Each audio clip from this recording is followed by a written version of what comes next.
नमस्कार, मैं शिवांजलि और आप देख रहे हैं अपना चैनल द फुल वॉल्यूम। आइए जानते हैं आज के करंट अफेयर्स के बारे में।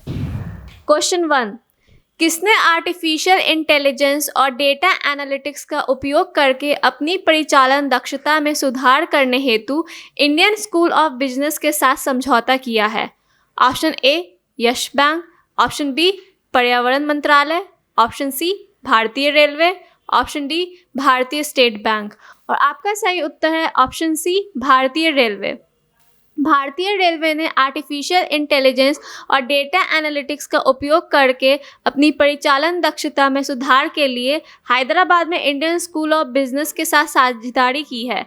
समझौते के तहत इंडियन स्कूल ऑफ बिजनेस भारतीय रेलवे के यात्री आरक्षण प्रणाली का उपयोग करने के लिए राष्ट्रीय ट्रांसपोर्टर द्वारा उत्पन्न डेटा का विश्लेषण करेंगे, जो नई ट्रेनों की शुरुआत और भविष्य कहने वाली संपत्ति के रखरखाव में मदद करेगी। भारतीय रेलवे भविष्य में इसके बारे में उत्कृष्टता केंद्र स्थापित करेगी और हर जोनल रेलवे में एक चीफ टेक्नोलॉजी ऑफिसर नियुक्त किया जाएगा, जो एनालिटिक्स में आर्टिफिशियल इंटेलिजेंस और उभरती हुई तकनीकों पर नजर रखेगा। Question 2, the age of pandemics how they shaped India and the world पुस्तक के रचयिता का नाम बताइए। Option A Kiran Verma, option B Arvind Nagle, option C Chinmay Tumbe, option D Sarojini Singh. और आपका सही उत्तर है option C Chinmay Tumbe. The age of pandemics how they shaped India and the world नामक पुस्तक चिन्मय तुम्बे द्वारा लिखी गई है और India moving a history of migration के बाद यह उनकी दूसरी पुस्तक है।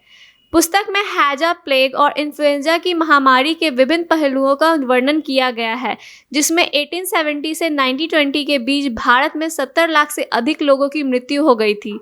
पुस्तक में तबाही, संभावित कारणों और परिणामों के पैमाने और लोगों को महामारी का सामना करने वृत्तांत है। यह पुस्तक 1980 में भारत में सबसे अधिक जनसांख्यिकीय आपदा इन्फ्लुएंजा महामारी का पहला समग्र विवरण भी प्रदान करती है, जिसके परिणाम स्वरूप प्रथम विश्व युद्ध के सभी युद्ध हताहतों की तुलना में अधिक व्यक्तियों की मृत्यु हुई। क्वेश्चन 3, अलसेने आउतारा किस देश के राष्ट्रपति के रूप में फिर से नियुक्त हुए? ऑप्शन ए फिलिस्तीन, option B Ivory Coast, option C Qatar, option D Saudi अरब। और आपका सही उत्तर है ऑप्शन बी आइवरी कोस्ट। पेशे से अर्थशास्त्री अलसेने आउतेरा को चुनाव में 94% वोट हासिल करके कोटे डी आइवर के अध्यक्ष के रूप में तीसरे कार्यालय के लिए फिर से चुना गया है। वह 2010 से आइवरी कोस्ट के अध्यक्ष रह चुके हैं और अंतर्राष्ट्रीय मौद्रिक कोष और Central Bank of West African States के लिए काम कर चुके हैं। उन्होंने नवंबर 1990 से दिसंबर 1993 तक कोटे डी आइवर के प्रधानमंत्री के रूप में भी कार्य किया है। Question 4, professor A.N. Bhaduri memorial lecture award 2020 से निम्न में से किस व्यक्ति को सम्मानित किया गया है? Option A doctor Prem Narayan Sharma, option B R.S. मित्तल, option C Ashutosh Bhatnagar, option D doctor Sushant Kar. और आपका सही उत्तर है option D doctor Sushant car.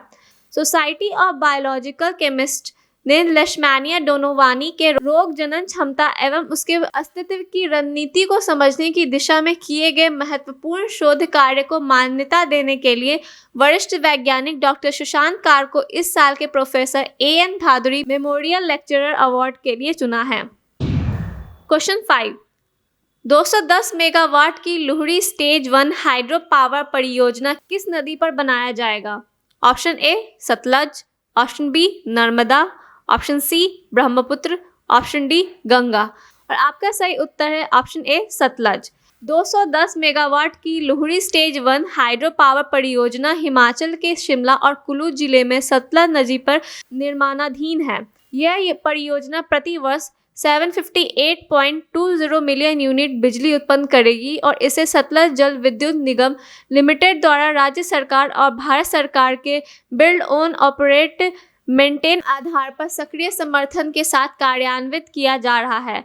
प्रधानमंत्री श्री नरेंद्र मोदी की अध्यक्षता में आर्थिक मामलों की मंत्रिमंडलीय समिति ने परियोजना में 10.56 करोड़ रुपए निवेश की स्वीकृति दी। क्वेश्चन 6, विश्व सुनामी जागरूकता दिवस कब मनाया जाता है? ऑप्शन ए 5 नवंबर, ऑप्शन बी 6 नवंबर, ऑप्शन सी 7 नवंबर, ऑप्शन डी 4 नवंबर। और आपका सही उत्तर है ऑप्शन ए 5 नवंबर। क्वेश्चन 7, निम्न में से किस राज्य की विधानसभा ने प्राइवेट नौकरियों में स्थानीय लोगों को 75% आरक्षण देने के प्रावधान का बिल पास कर दिया है? Option A Delhi Vidhan Sabha, option B Gujarat Vidhan Sabha, option C Maharashtra Vidhan Sabha, option D Haryana Vidhan Sabha. और आपका सही उत्तर है option D Haryana Vidhan Sabha. Question 8, हाल ही में राष्ट्रपति विद्या देवी भंडारी ने किसे नेपाली सेना के जनरल के मादक रैंक से सम्मानित किया है? ऑप्शन ए प्रधानमंत्री नरेंद्र मोदी, ऑप्शन बी रक्षा मंत्री Rajnath Singh, option C CDS general Bipin Rawat, option D भारतीय सेना प्रमुख जनरल मनोज मुकुंद नरवणे। और आपका सही उत्तर है ऑप्शन डी भारतीय सेना प्रमुख जनरल मनोज मुकुंद नरवणे। क्वेश्चन 9, प्रधानमंत्री नरेंद्र मोदी ने हाल ही में राष्ट्रीय निवेश एवं इंफ्रास्ट्रक्चर फंड और किसके द्वारा आयोजित ग्लोबल इन्वेस्टर्स राउंड टेबल की अध्यक्षता की है? ऑप्शन ए रेल मंत्रालय, ऑप्शन बी वित्त मंत्रालय, ऑप्शन सी रक्षा मंत्रालय, ऑप्शन डी सांस्कृतिक मंत्रालय। और आपका सही उत्तर है ऑप्शन बी वित्त मंत्रालय। क्वेश्चन 10, ओपन एरा में 1000वें मैच की जीत दर्ज करवाने वाले चौथे टेनिस खिलाड़ी कौन बने हैं? Option A Novak Djokovic, option B Dominic Thiem, option C Andy Murray, option D Rafael Nadal. और आपका सही उत्तर है ऑप्शन डी राफेल नडाल। अगर आपको हमारा करंट अफेयर्स अच्छा लगा तो उसे लाइक करें, शेयर करें और चैनल को सब्सक्राइब करें। और अगर आपका कोई सुझाव हो तो कमेंट बॉक्स में कमेंट करके बता सकते हैं। और बाकी आगे की खबरों के लिए देखते रहें द फुल वॉल्यूम।